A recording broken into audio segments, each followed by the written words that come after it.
imam se za dobrega voznika, za dobro voznico. Imam se za varnega voznika. Ja, upam, da ne vozim po cesti tako kot Leno. Po mojem sem dober, pa mal dinamičen, dajmo temu tako reči.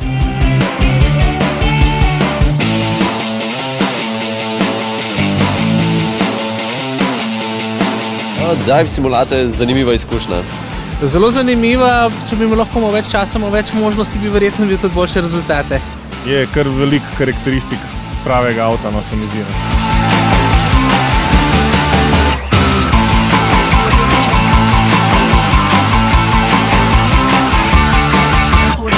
Poznam Triglav Drive aplikacijo in redno uporabljam. Jo še ne uporabljam, ampak sem jo danes poznal in sem jo naložil. V bistvu ciljem nekje na maksimalen popust.